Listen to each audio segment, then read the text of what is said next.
Hello there, and welcome back to the FFS podcast. I'm your host, Praddy, once again, and this is episode number 3 or 4, depending on what I've numbered it previously, of the Women's Euro 2022 tournament edition.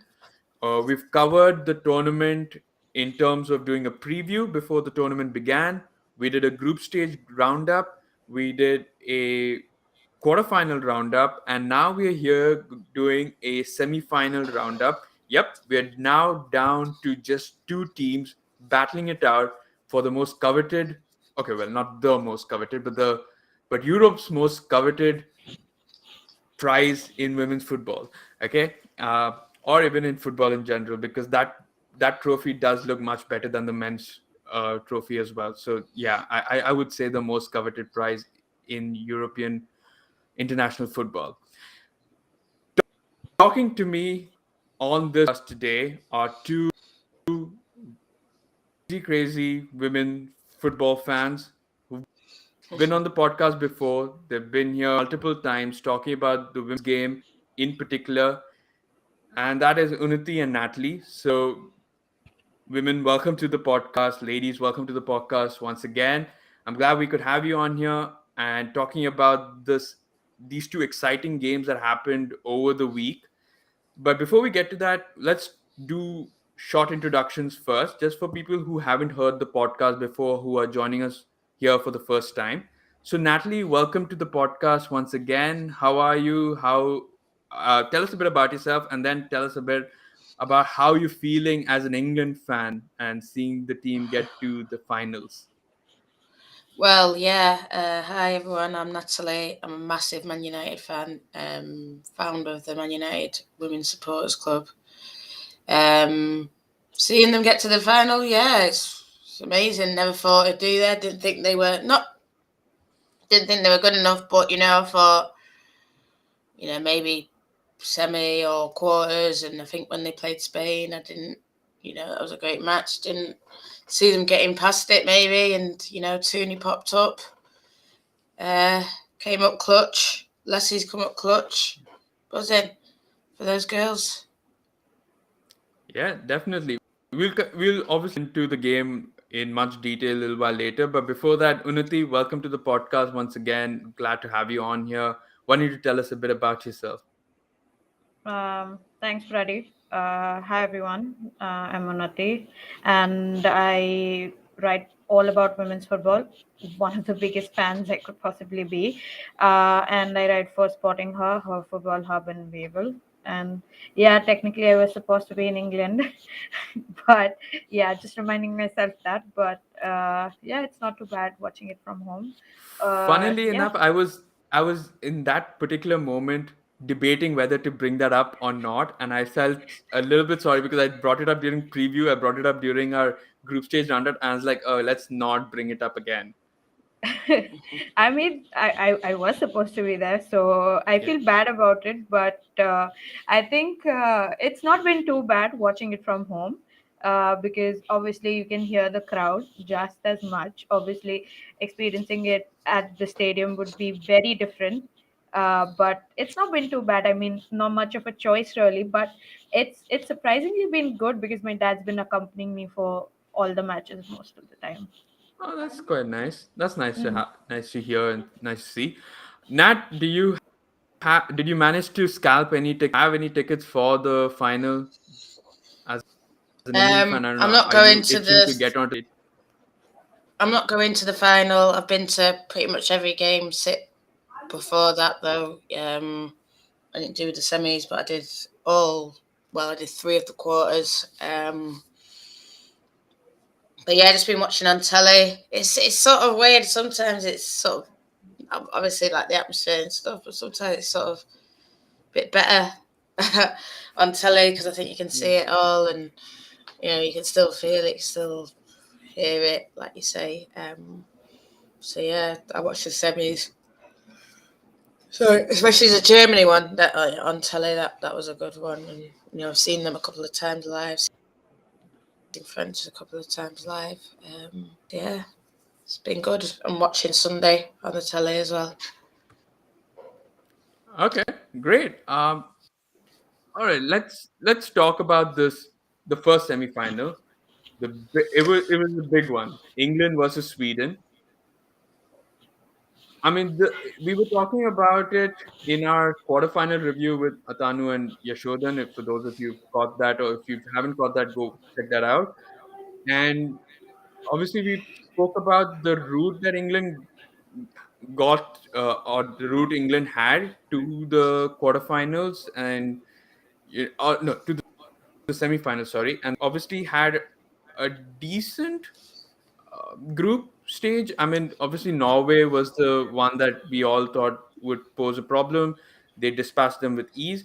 Then came Spain, and that was a tough one. Like Nat mentioned, especially being 1-0 down to then having to fight back and recover. That was, huge show of resilience.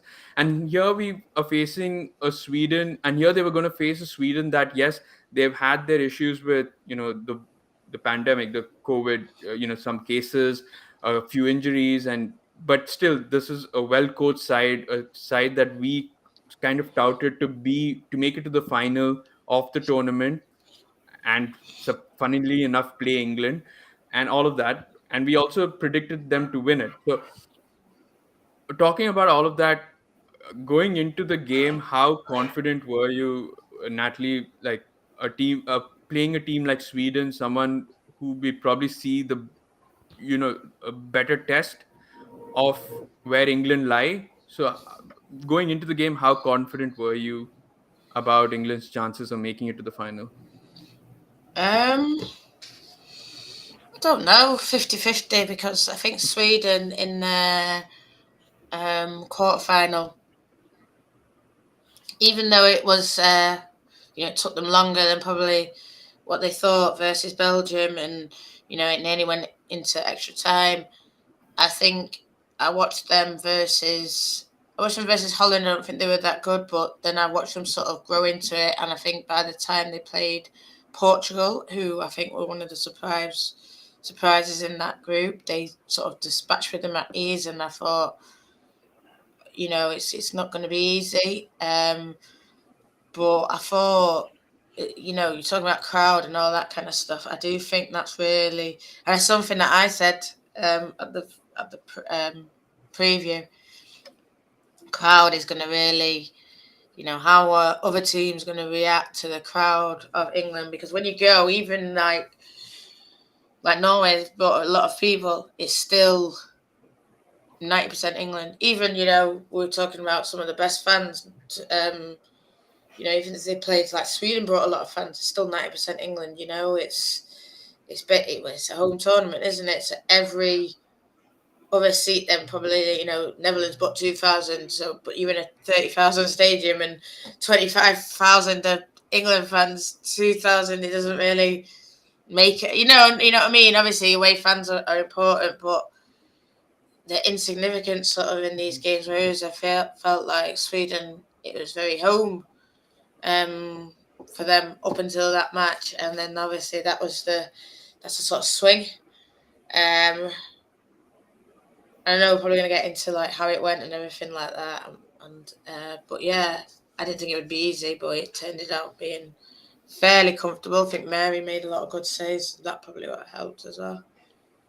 Yeah, okay, so let's dive into the game itself. And Unnati, the first few minutes, Sweden were definitely probably had a slight upper hand. They had a few chances there, especially a lot with crosses from either flank and into the box. They, tried their best.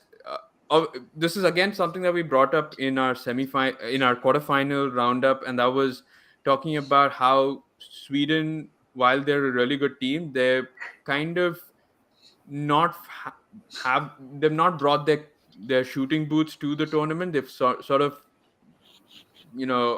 struggled to score a lot against teams, and especially against England, an England side that has had like a free flowing uh, you know number of goals being scored on from an offensive perspective. For them to have the upper hand a bit, what were your thoughts going into that game, or during the Um, game? Sorry. like when the obviously before the game, at least for me, I thought that there was a good chance. Obviously, we knew Sweden wasn't like they were having a lot of difficulties during the tournament, like you mentioned, the quarterfinals, and you know they not bring their shooting boots, and obviously they were having a lot of problems because you would think that against Belgium, they would have probably scored a lot more, but obviously they were missing chances, not being very clinical and stuff. So we knew that against England it would be difficult, but it wasn't impossible. From expecting it from a side that was, uh, you know, at the Olympic final. That's the expectation, like because that was the most recent tournament for them, the biggest tournament, Yeah. and coming from there, you think, okay, if they've been there, at the final, and it ultimately ended up going to into penalties, and then that's how they ended up coming second. You think that, okay, maybe this would be the moment and the chance for them to show up and win the trophy at the end of the day. But so we knew that it would be difficult, the game, but it wasn't impossible. However, when the game started, obviously initially Sweden had the upper hand and everything, but it makes you wonder, like, had they been clinical, which was a problem. That had they been clinical and converted the chances that they had in the initial 10 minutes or so, it could have been probably a very different game, because obviously, I mean, that's at least according to what I feel, that England looked a little frazzled in the beginning, and at least in the Yeah. first 10 minutes. And then they eventually grew into the game. So, based out of that, I feel like had Sweden converted any of their chances in the first 10 minutes, it could have been a very different game. Because obviously, the resilience like they showed against Spain would have come into Yeah. play eventually. But still, it could have been a different game because it would have given Sweden themselves a bit more confidence, is what I like to And think. not to mention that an early goal like that could have maybe riled up the not riled up the crowd, but could have silenced the crowd rather, like could have really shut the crowd up, and that then you test the defense. Obviously, this is all hypothetical, or this is, yeah, because it really didn't happen. What we got at the Yeah, end of the day no, was, yeah, obviously, but but like like Nat mentioned, it's a home tournament for England. yeah, So having, and this is personally what I think, that they've drawn a lot of energy from the yeah, fans, because you know I know at the Spanish game, in the quarterfinals, the fans were loud. So even they've been loud at every single game, okay, but going 1-0 down, and then the fans like was, I wouldn't say exactly silent, but they slowed down a little bit. But then eventually they picked it back up, and that's when when you saw the entrance of Tooney and Alessia Russo and everyone coming in, and then you eventually saw that the crowd picked it up again, and that's how they ended up, like taking over the game, and then yeah, scoring the goals that they did. So that would have had an impact. So had Sweden scored, obviously that would have changed the game a little bit. Obviously yeah. hypothetical, but I feel like it would have changed the game a little bit. Of course, yeah. No, I completely agree with that. Let's now fast forward all the way to the end of the game. It's England 4, Sweden nil. This is something that I really didn't predict would happen. Um, Again, something that we spoke about in our last roundup showed that both semifinals would be tight fixtures, that we wouldn't see a more than plus one goal difference in either one. And to see, a 4-0 drubbing of what we decided would be eventual champions was shocking, to say the least. And Natalie, I want to know, post that final whistle, what were your emotions going after that? Uh-huh. Well, Toonie. Leslie had scored that goal, so I was just buzzing for her. That was Yeah, like, well, everyone's like buzzing over it, but I'm just sort of like, does that every week, not surprised. So I was yeah, just like, yeah, a bit like that. But yeah, I was sort of like you. I'm shocked at Sweden. I mean, I know I was watching the I don't know if you guys get BBC commentary, but what Alex Scott was saying, and what Jonas was saying about their keeper, Lindvall, and they Hedrick weren't. Lindahl. Yeah, that Lindahl. They weren't Yeah, slagging her Linda. off, and I know some people got upset about it, but they were just sort of like, "It's not good enough." And I feel Yeah, like we need a lot more of that kind of analysis. I know people say, "Oh, well, she's been there, she's done this, da, da, da." Yeah, but at times, some of the positioning, the oh yeah, chip, just wasn't good enough. And you got to just say, yeah, maybe overall she's good enough or whatever. Okay, I don't care, but I just think that was a difference. You had Mary who was tipping him over the bar, and you oh had her that it was just watching it float in, not in a horrible way, but yeah, and that's the difference in the game. And because I was shocked at Sweden, I expected a lot more.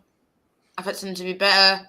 I think even like Blessenius, yeah, she didn't score, but she's sort of been in and out. This competition didn't start, came on, then had a look, like I said about the Portugal game, had a spell, and then again anonymous. And I just thought this is where you want someone to step up, and she didn't really, and that was it.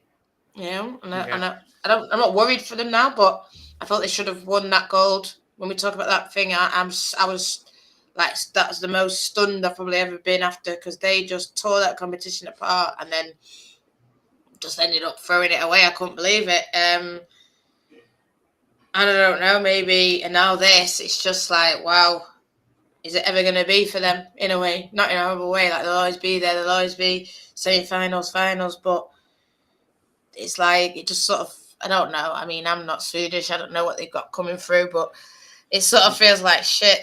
This was the moment, especially that gold medal game. I can't believe it, but they're always going to sort of be second, semi-final. You know, I don't know. That's the feeling I got. Like Sweden, man. yeah, That's yeah, I feel like yeah. it I went mean wrong for the them yeah. the second they released that How to Beat campaign. yeah. Uh, yeah, but talking about the goalkeepers, that was the biggest sort of visually. Uh, I mean, the visual difference that you could see on the pitch, like the Swedish goalkeeper, the number of positioning errors, or I don't know. I don't know. Like you mentioned, it could just be that it wasn't her day. It was just, you know, she was caught off guard, or just was a bad day, and England ended up punishing her for all of it. I don't know how she's performed previously for me to She's compare. been Just on very, that, very good. yeah, yeah, because on that day it just felt like anything that would come to her, she would either fumble or she'd, you know, like and I don't know whether Russo's back heel really smashed her confidence for that Kirby goal, because it felt like that Kirby goal should have been saved easily, and I just don't know whether being nutmegged for the third goal like completely dashed her off her confidence. She's like, okay, it's just not my day, might as well. And but we'll let's discuss that later on in our other segment. But let's move on to the next semi-final as well. That's Germany versus France. Again, two heavyweights in women's football. You know, Germany have got a massive, massive history of winning the tournament. I think they're the most successful side to win in the, yeah, eight trophies, 8 Euros won. And France, well, I mean, they've had a decent group stage. They've had a decent quarterfinal as well. And going into the semifinal, of course, I mean, it was even Stevens. I think Germany still had the better, or were favorites because of their, they've been impregnable. I guess that's that the word, yeah, or impenetrable. They've not conceded any goals, and yeah, Unnati, talk us through that game. As in, what did you think of that match? Yeah, in the beginning, when the game started, and I hope Nat agrees with me, it was slow. Okay, because they were just passing it to each other, and my dad was watching with me, and he was like, this game is gonna put me to sleep, because Yeah, they were just passing the ball, and it wasn't going further. It stayed in defense most of the time, or even at max in the midfield, it wasn't going forward. That was like the initial, I'd say, 10, 15 minutes, or even 20 for that matter, from both sides.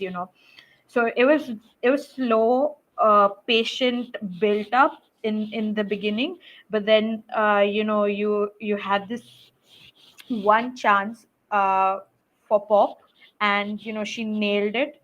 And then immediately that enraged enraged France so much that they ended up having a immediate answer for it, and that's how the next goal came in. So going in, it felt like it had such a slow start, and then the wavelength went up so quickly, and it just changed the game completely all of a sudden then.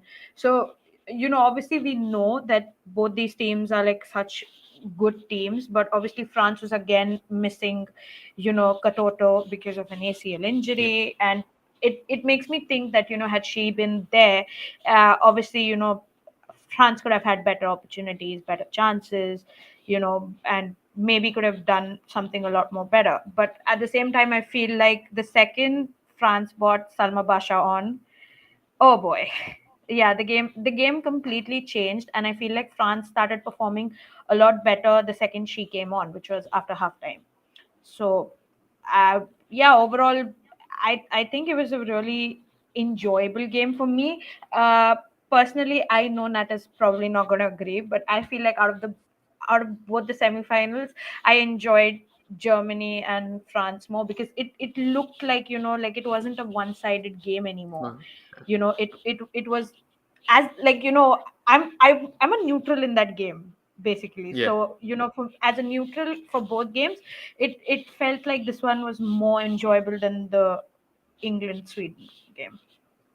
Fair enough. Natalie, would you agree with that? And what are your thoughts on the game as well? Yeah, no, I thought it was, because for me, I watched it. I totally agree with the assessment. It like wasn't boring, but I just thought, oh my god, I'm expecting so much of these two teams, and like you said, it just started slow, and I thought, oh my god, this is not what I'm expecting. I'm expecting something better, but in the minute Pop just got that goal, I did not expect France to come back. I was shocked. I was like, oh my god, like this is a game. Oh, I had to run, and because my dad's been watching a bit of it, I had to run and go and tell him like, you need to go. And we just sat and watched it. And then, like you said, I thought France was going to score, but you always knew Germany with Pop, always that chance. And then, I mean, the very first game I went to with France, I got there a bit late. And I got there, Toto kicked the ball. Next minute, she's holding a knee. I thought, oh my God, no, And so I'm probably a jinx.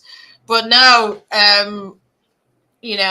yes, it might have been different with her, and it is what it is. It is, it's devastating, obviously, that she's not there, but it would have, that's what it is coming down to, these clinical strikers, because that game, no one was beating no one, and then it was just wonder goals at the start, and then, Pop is just always there, always there. There's times where, when they went, I mean, that header, I know we're going to come on to like moments and stuff, but, Yeah. yeah, for me, that's a moment, and that goes in. It's different, you know what I'm saying? And we've not had a Wendy goal even. She's not even, she missed that penalty, and Wendy, you can just tell she's just that. Oh, and it's sad that they've gone out, because I have a lot of respect for all their players,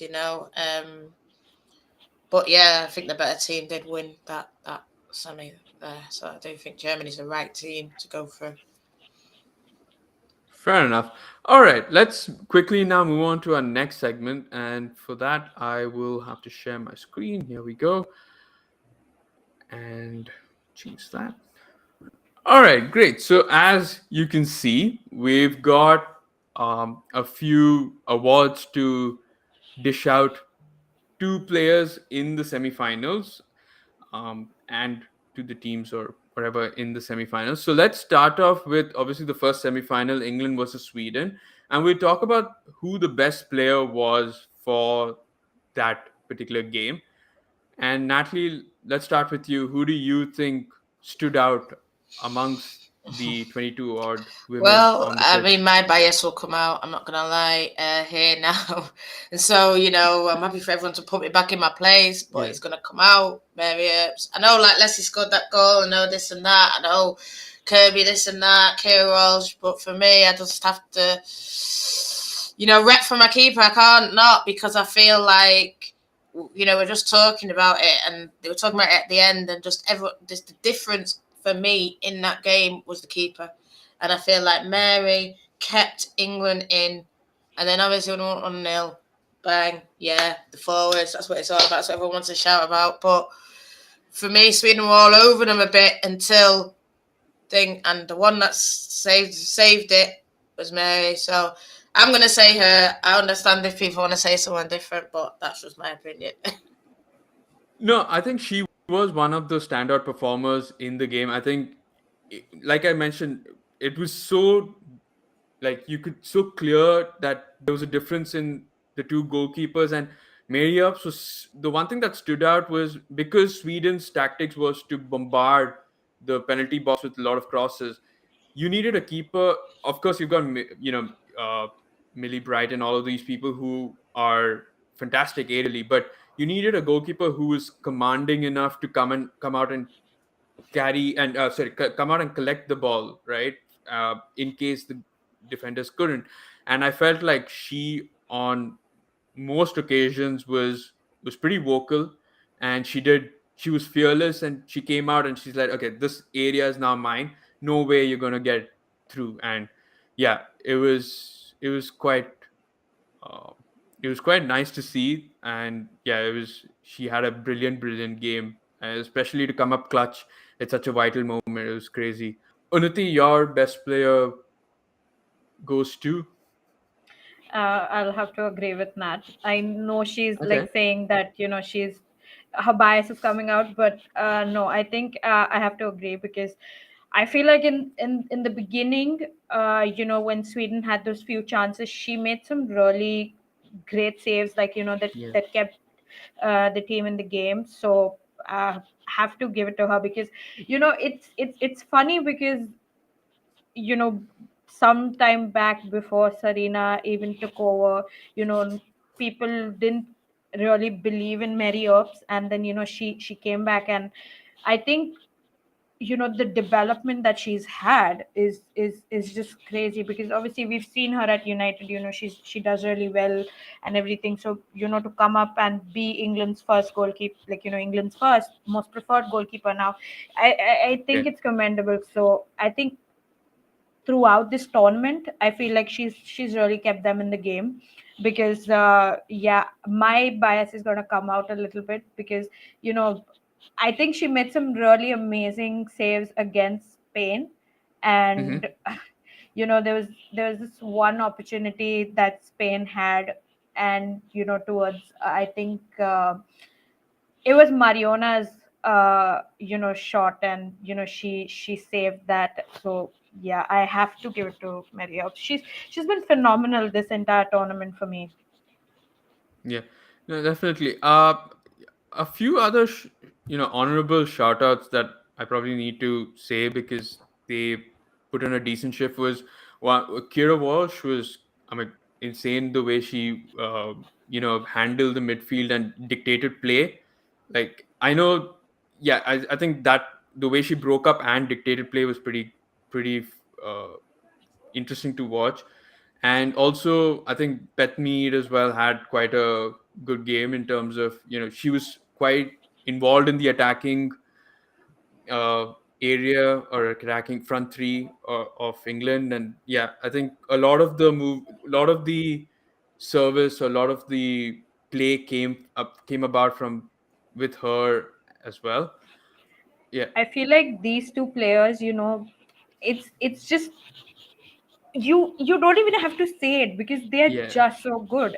And yeah, I remember very well that last season in 2000, like the 2020 season, everyone was talking about how bad Beth was, hating on her and a lot of those things. That's my Arsenal bias, like, don't get me yeah, wrong. But I remember everyone talking a lot of crap about her, but then obviously she shut everyone up, like everyone who's ever said something bad about her, because her perform I feel she shut up Hagaris because she did not make it to the Olympic squad, which was a shame.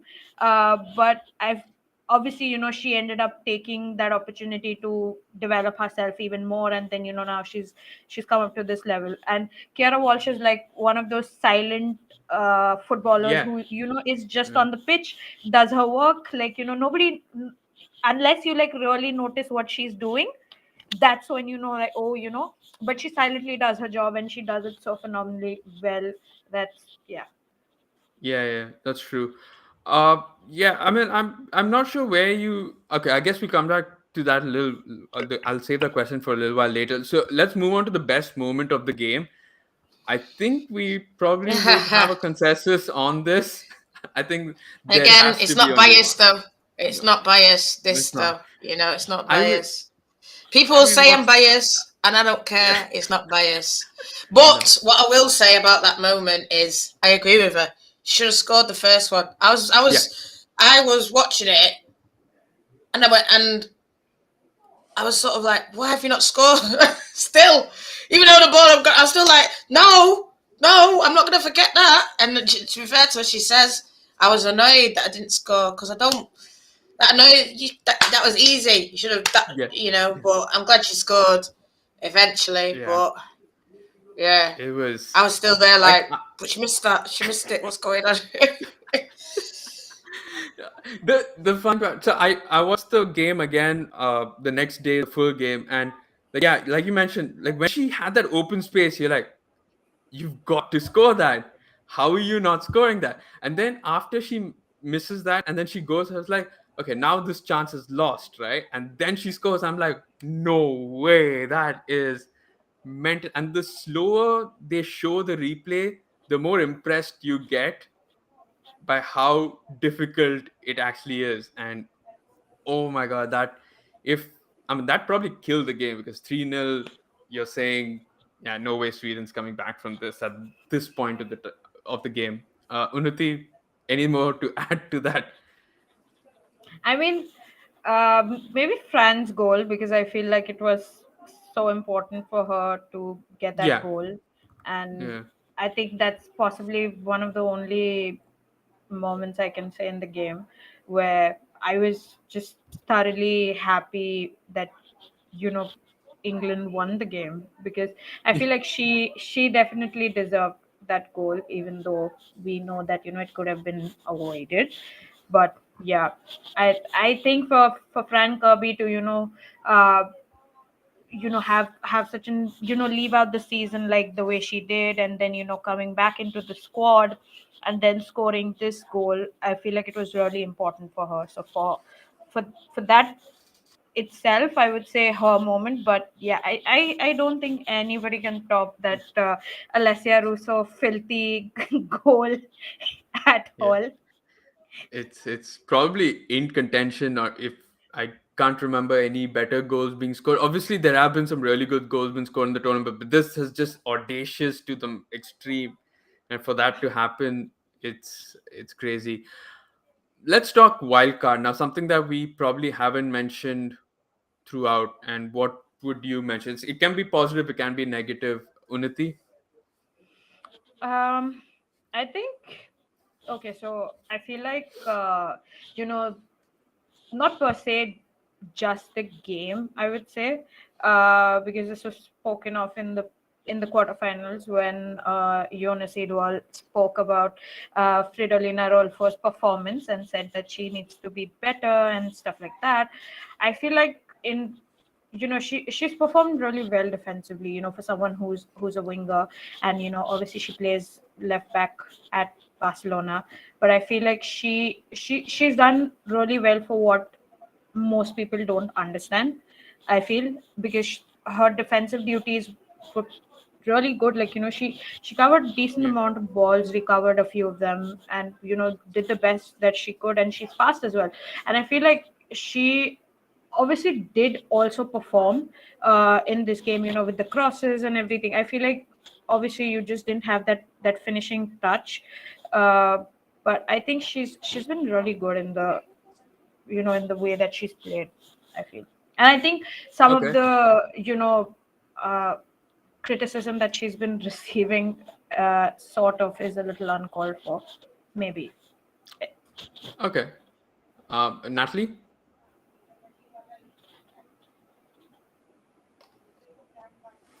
I don't know. It's a hard one. I don't know if my stream's doing all right. It's saying I'm having issues. Yeah, it's a But little bit choppy, but it's okay. I think we can still hear you. Oh, um, yeah.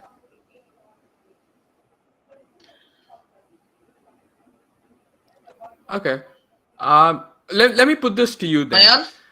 Eng- I'm gonna ask you a question, and that is England better with Ellen White as the sole striker? Oh, she's popped off.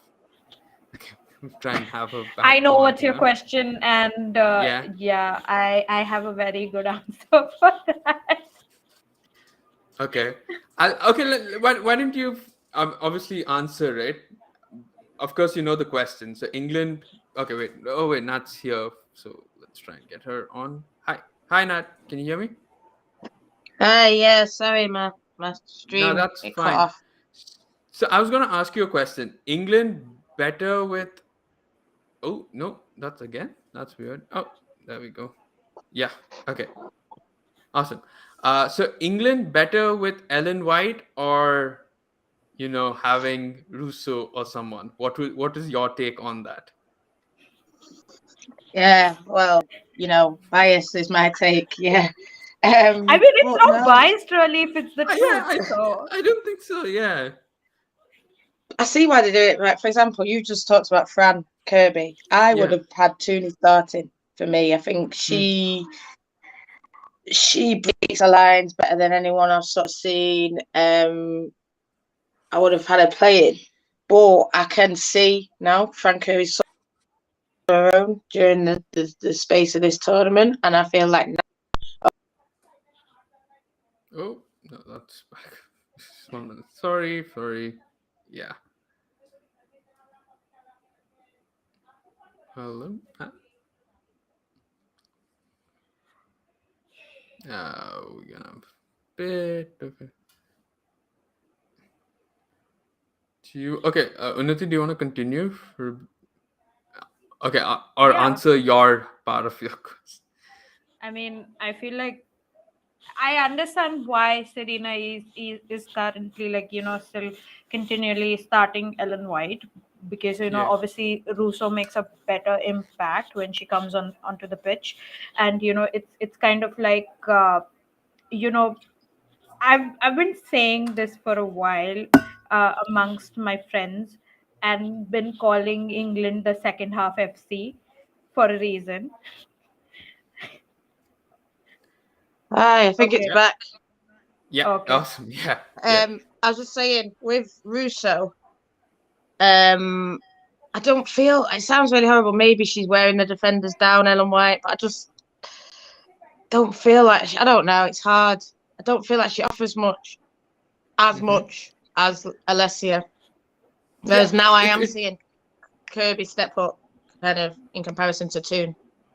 Yeah, it's something that I saw like in the Sweden game. It's something that was quite evident on the pitch that it felt like she was struggling a bit to either link up with Fran or Beth Mead, or every ball that or every chance Beth Mead would have, it would be to find Ellen White, and it made it easier for the Swedish defenders like Magda and everyone to mark her is what I'm saying. Like there was no fluidity. It just felt like, yeah, you've got your striker, your main target woman. I was going to say target man, but target woman up there, and you know who your wingers or your other second strikers are going to target or try to link up with, and you block that channel. You're kind of guaranteeing that you prevent them from scoring or you prevent a goal from being conceded. So I just want to ask you that because it kind of was very evident against Sweden that they knew if I block Ellen White's channel, then at least Ellen White's not scoring, and then the rest we can take care of because they will try and keep trying to supply to Ellen. Unnati, yeah, Um, right on cue, I feel. No, I honestly I agree with what you said. I also feel like, Ellen has not been as clinical as, she has been, in the past. And I feel like, obviously, I understand where Serena is coming from. Like I mentioned just some time back, how I feel Russo makes a better impact. So, they perform better in the second half. Like, I call them second half FC for a while now. But uh, obviously, I still feel that even though I understand where Serena is coming from, I still feel that Russo could, start and make a much better impact from the very beginning. But obviously, I understand Serena's tactics as well. But, it still like kind of puts me off about the fact that, she started the same lineup all the games. Hmm. So it does put me off a little bit, because I feel like we're in a tournament, okay, and Yeah. it's a short burst tournament, and I feel like the players don't get as much you know Of- rest as they could possibly get. Obviously, we do make a lot of substitutions and everything, but the core of what Serena has been playing, even in terms of substitutions, have been same. Yeah. So it kind of makes you wonder at times, like, right now, since she's fresh, come into the she's just taken over and everything, but eventually, maybe, like, not per se in this tournament, but eventually, maybe not this year, maybe next year or something like that, there's a good chance that it might become predictable.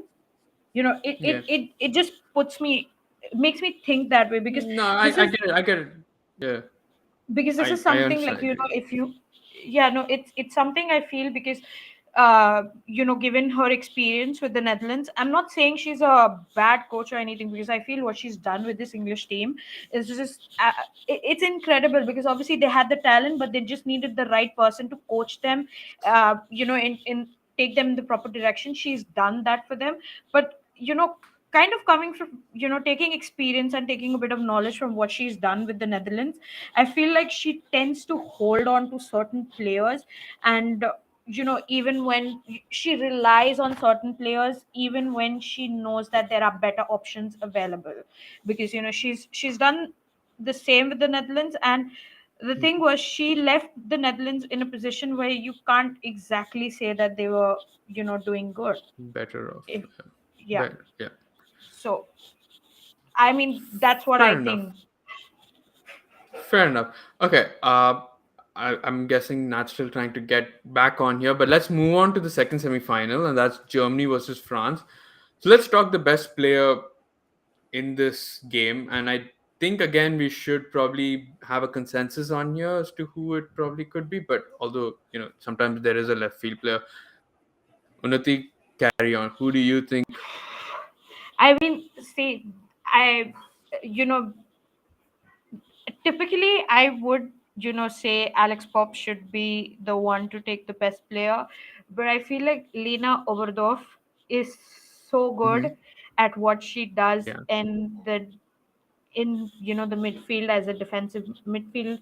I feel like she is one of the best in the world. Like, we constantly talk about how Kiera Walsh is someone who silently does everything in the background, and you just don't have to worry about it. I feel like Oberdorf does it hello. equally as.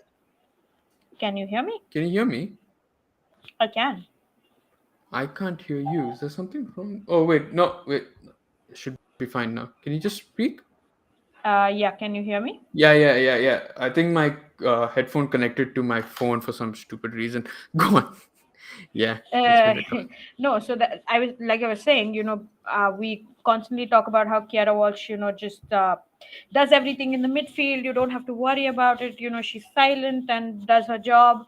I think Oberdorf also does that so much well. In a way, I feel like she's one of the best in the world. One of the best number sixes in the world, and the fact that she is really young.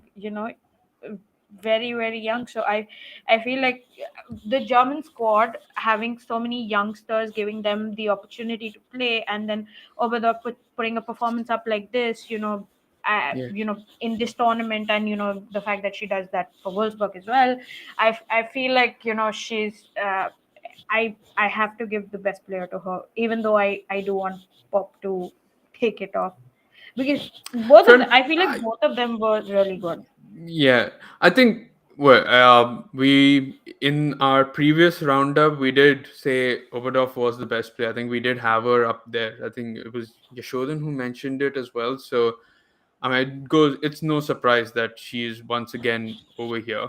So for now, I put that up here, and I'll put her And up here, and we'll see. I have to, like, mention this as well. Like, obviously, for me, Pop was also role, like, she was up there. Okay, she was really up there. But I feel like you have to mention Oberdorf, because she's like another one of those silent players that doesn't get mentioned as often enough. Okay, fair enough.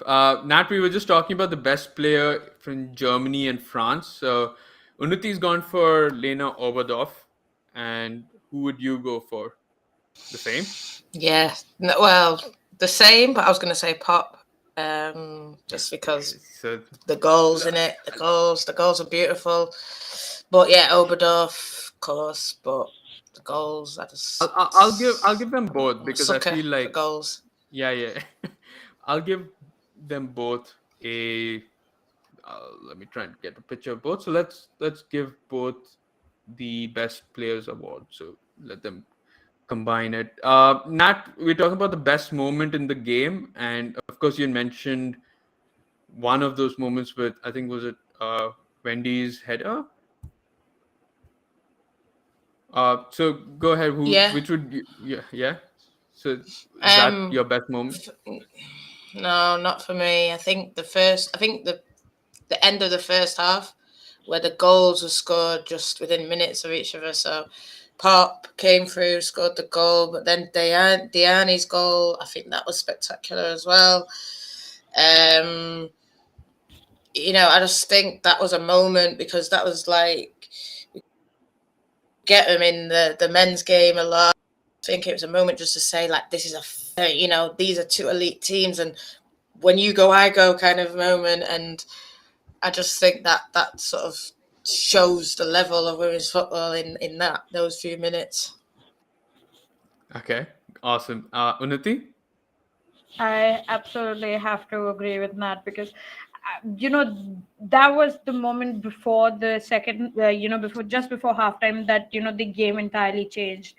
It just picked up momentum so quickly. Yeah, it was absolutely incredible. So I definitely have to say that I agree with that. Okay. No, I don't know what picture to put up there. Is it, can you hear me? Okay, yeah, you're back. Great. Um, awesome. So let's talk about the wild card now, Nat. A moment that we haven't spoken about in the Germany France game, something that stood out to you.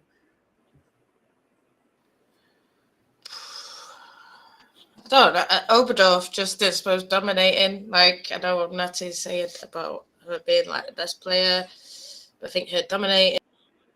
I think Wendy, for me, actually, a moment is Wendy just pushing a player kind of, and just being like, yeah, you got to be stronger. Um, but to get just great players being on show, that's it, and it sort of lived up to the bill. So that's what I'd probably say. Okay. Wild cardish, but yeah, a wild card. Fair enough. And Unnati. I think this will jog Nat's memory, and she's gonna agree with me after this. The wild card moment for me was that stare down between Svenja Huth and Eve Perisset. It was so good. When was that? Nat, and it was late into the second half, and Okay. the ball went out of play, and obviously they kind of both clashed with each other, and Perisic just got up, and she stared Svenya Hoot in the eye like that, and they just had a stare out. It was absolutely hilarious. I do have a photo, Oh, and you do? I do. It was Okay. so amazing. I don't know Wow. if you can. Okay. Let me crank up my brightness if you can. Yeah. If you can. Okay. I That'll eh, be think I pretty remember cool. the moment. Oh okay, yeah. wait. Okay. Yeah, yeah. Can you see it? Yeah. Yeah. Yeah. Yeah. It was Okay. so good. I think that's one of the best wildcard moments for me. Like, yeah. Awesome. Yeah. I mean, that definitely is a wild card movie because I don't think we would have otherwise mentioned it on here. So great. Let's try and get this done as much as we can. So awesome. All right. So that's what our or that's who our awards go to. So for those who can see this, let's now talk about the all important final. It's Germany versus England or England versus Germany. Natalie, this is a battle between I mean, forget about sport. I mean, this rivalry transcends sports, transcends politics. It's like an old rivalry that's been there for ages. Whether even in the men's game, you can see an England Germany game. The tensions run wild. Like the fans. It means so much more. A victory for either side means so much more. It's just kind of one up. It's not even one up. It's 4 or 5 times up your rival if you actually beat them. And going into this game, Natalie, how are you feeling? How confident are you? What are your thoughts about this all important final? Um, I think just by watching the French game, I do think England are going to win. I know Sweden had their chances, but I just think France did get in behind a lot, a lot.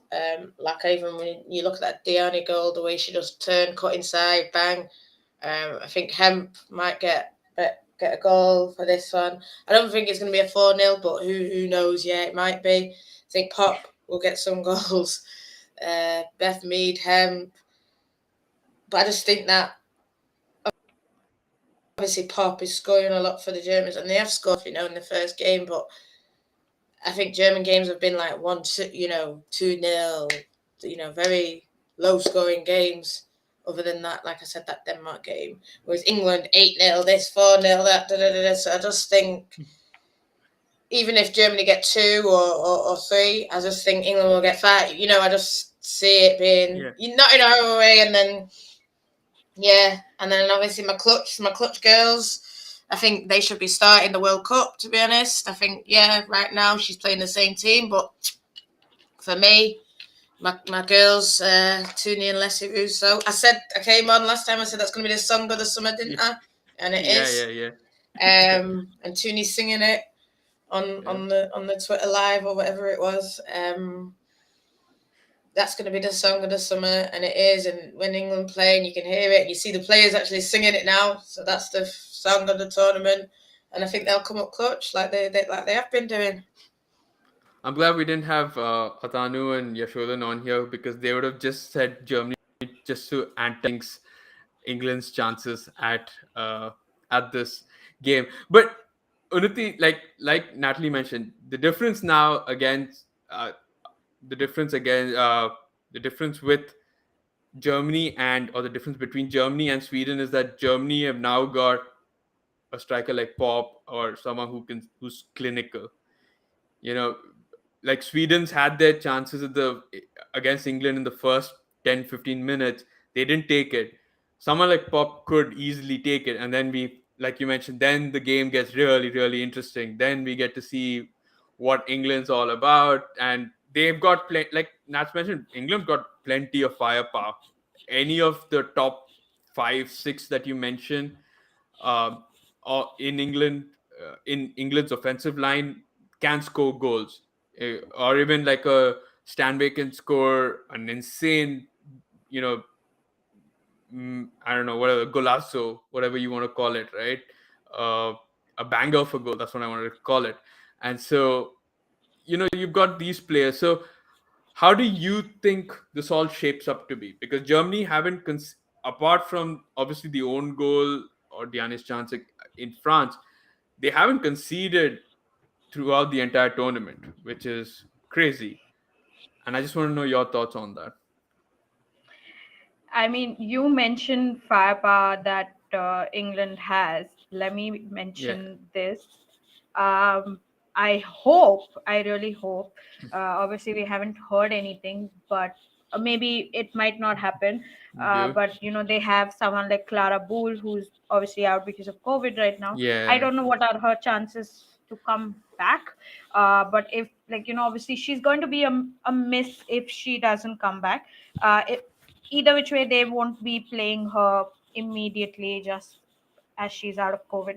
But you still have Tabia Wasmuth, you still have Schuler, and this is like just the attacking part. But then you still have someone like Lena Magul, Linda Dahlman, all these players who play in the mid, who it's going to be a very close call according to me, because both these teams have equal amount of firepower. If you I Yeah. mean, that's what I think about it, because obviously England have scored more goals, and I feel like that's basically had everyone think, okay, if they could do it, and then obviously this could turn out to be another game like this. But I feel like it's going to be a very close call, like it was with Spain.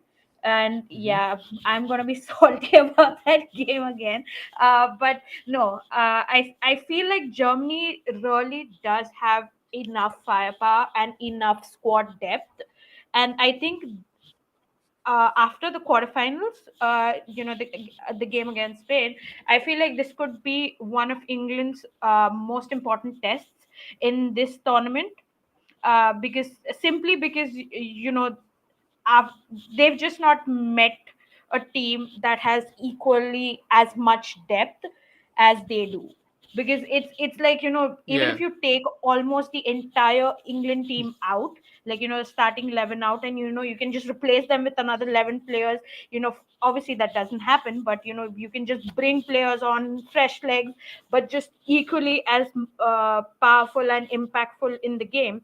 Germany was perhaps one of the only teams who do have you know the same kind of a squad where you can just have players coming in, being subbed in, and then having fresh impact uh, in the game. So I feel like there the final is so it's going to be really nice and really exciting, because it's basically two of the best teams in the tournament with great squad depth. And it just makes you wonder, okay, if if one's gone off the pitch, the other one's going to come in, and then what is this player going to bring to the table now? Yeah. So Yeah. I feel like it's going to be a close call. One thing's for certain is that the crowd will be 99% English. I don't think. I mean, I think, was it with you and Radha that we mentioned that the Germans didn't have too much of a contingency in terms of fans in the Yeah. tournament. So we're gonna definitely see, just pure white all over the. And I mean pure white. I mean by the jerseys, people. Let's not. I'm not being racist here. I'm just saying pure white jerseys I mean, all around Germany the also stadium. has a white jersey, so Yeah, yeah. You won't even know. So no, you don't even know. I do feel that if Germany is able to, in a way, mute out that crowd, and Yeah, that because would I be feel like something. The yeah, because I do feel like that the crowd is going to have a huge impact Yeah, on this game. exactly. I mean, for England to win the trophy, bring it home finally, it would it would mean a hell lot. And I mean, I just before we end this, this was our prediction at the start of the tournament. We Until the semifinals, we actually had a 75% hit rate, which is great. Obviously, I'm not saying that we had England didn't play France, they played Sweden, but the number of teams that made it to the semifinals, we had a 75% hit rate. it's fallen to 50%, obviously, in the semifinals. Didn't make it, but England did. And it's going to fall to a 0% because Sweden aren't even going to be champions. So it's going to fall to 0% for the champions. So that's how well our predictions have gone. But yeah, I can't wait for the final.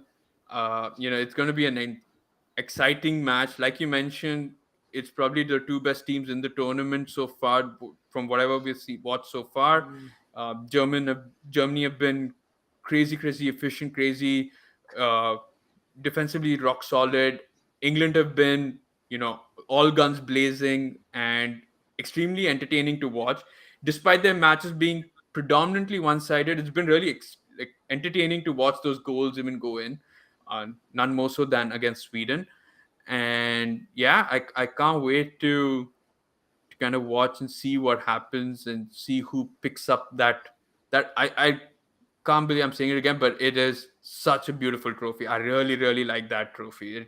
It looks so good. And it's so much better than the men's ones. And yeah, it really is, could be one of the most coveted prizes ever. But until then, I guess, thank you, Unnati and Natalie, for coming on here and giving your thoughts on both of the semifinals. It was a pleasure having you on here, and talking to both of you, getting your opinions and getting your thoughts. And it was a lot of fun. And I can't wait to host you back on the podcast. I'm not sure whether if we'll have time to do a review, a full tournament review. Maybe if we do, then great. We'll have you on that. But apart from that, I mean, I'm glad we could have you on every step of the way throughout this tournament. And yeah, hope you guys enjoy the final as much as I do. Thanks Thanks for a having lot. us, Brady. And awesome. All right. Thank you to those of you who've been watching us live, and to those of you who are watching us after the recording. Please do let us know your thoughts on the semifinal down in the comment section. Give us a follow on Twitter, Instagram, and check out our previous episodes on any social, on any of the podcast platforms, or on YouTube as well. Give the YouTube channel a follow, and I'll catch you all on the next episode, which will probably be after the final. So I guess that's about it for episode number 3 or 4 of the Women's Euro 2020 tournament edition of the FFS podcast. I'm your host, Brady, once again. You stay safe and see you.